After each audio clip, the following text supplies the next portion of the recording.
My HO scale layout is rather loosely based on the Penn Central's river line, which ran up the west side of the Hudson River. I mean, my layout's got a Penn Central theme, and there are river scenes, so there you go. Branches off of this supposed river line are even more loosely based on the Wallkill Valley and the Catskill Mountain branch of the Penn Central Railroad, but on my layout they're operated by my freelanced Kingsport and Western Railroad, and I've been looking for some operations to put in place for these branches. I recently purchased this John Pechulis Media DVD about short lines and branch lines on the Penn Central. It's great. It's narrated by the wonderfully gravelly voiced Mike Bednar.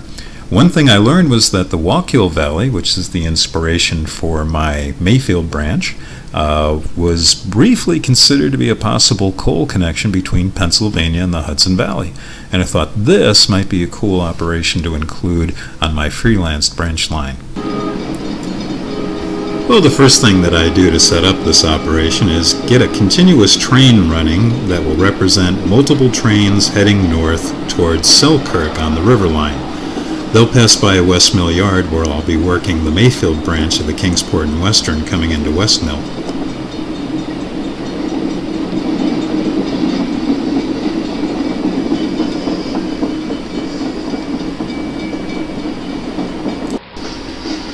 While the Penn Central train continuously runs, I bring in a Kingsport and Western freight from the Mayfield branch, with connections to the Lehigh Valley and those coal cars from Pennsylvania. The KP&W train slows to a stop at the junction with the river line and waits at the red signal.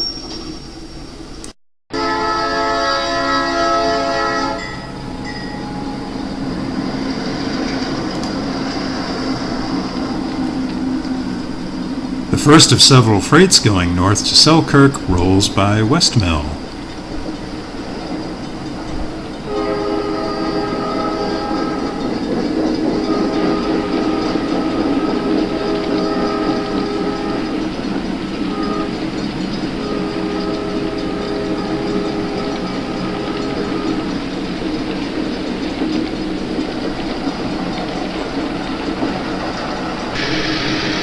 This guy, as Mike Bednar might call him, is powered by two GP9s, pulling 8 coal hoppers.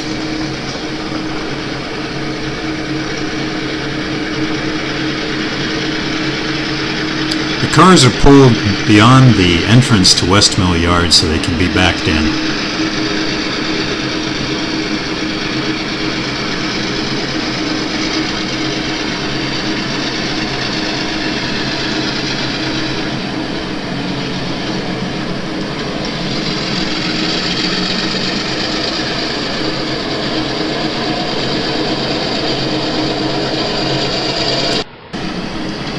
The caboose is cut, and the hoppers are backed into West Mill Yard.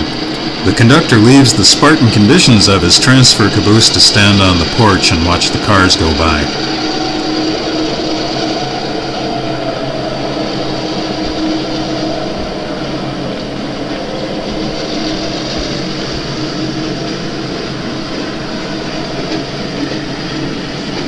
The hoppers are set out on a track next to the car float, and the twin GP9s will cut off and go back to the caboose.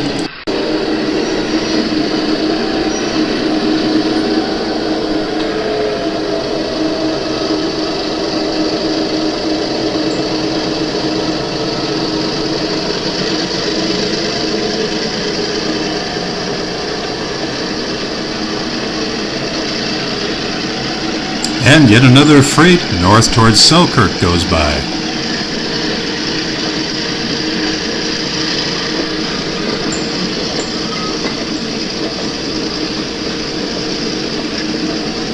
And the locomotives set themselves out at one of the engine tracks at West Mill.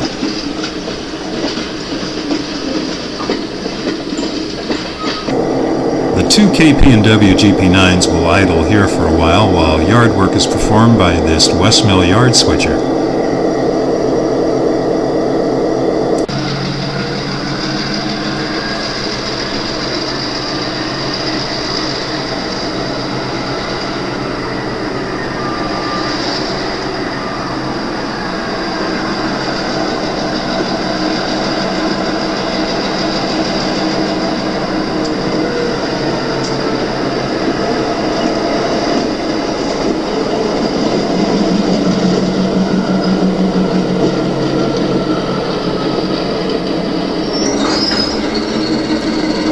Okay, the coal hoppers are being pulled so they can be placed on the car float. A couple of guys come out of that shack to do a roll-by inspection.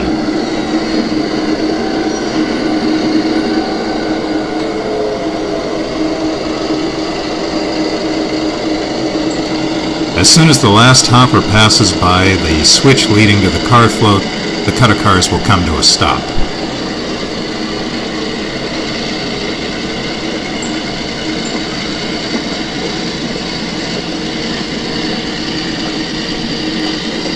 A crewman throws the switch to the car float lead, and the cut of cars slowly heads down toward the float barge.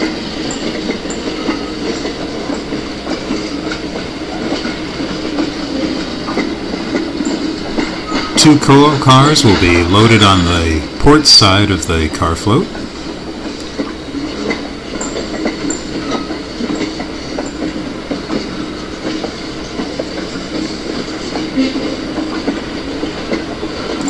And as the cut pulls back, we can see yet another freight heading north towards Selkirk, passing through West Mill. Lots of railroad action going on here.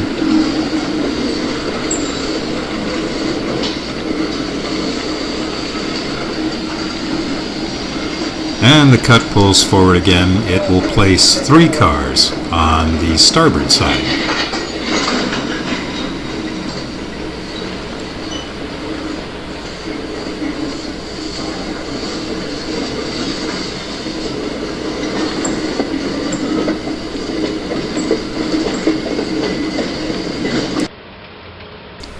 So here's how we're doing so far. We have 2 on the port side and 3 on the starboard. Got to do this carefully, wouldn't want to tip it over.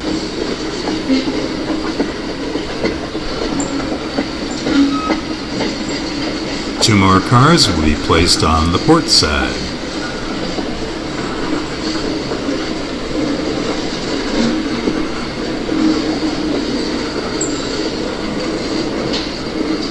Which leaves 1 more to place on the starboard, which will put 4 on each side.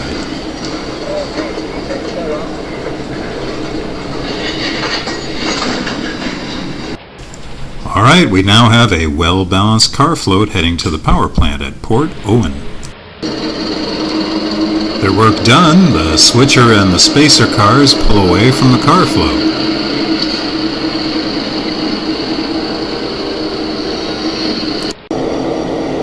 Time for the idling crew of the GP9s to get to work.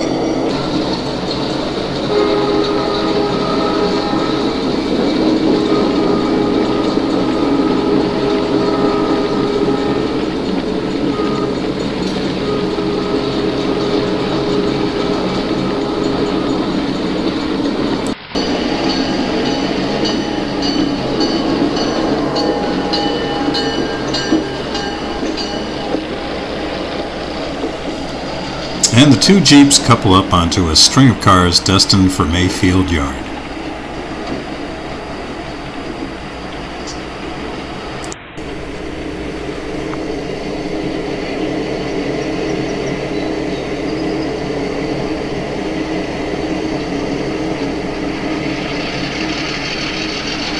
The KP&W moves out a cut of cars from West Mill back to Mayfield Yard, completing a cycle of operations that was inspired in part by the JPM DVD on branch lines and short lines on the Penn Central Railroad. I appreciated the inspiration, and I'd recommend the DVD and pretty much any product from JPM Media.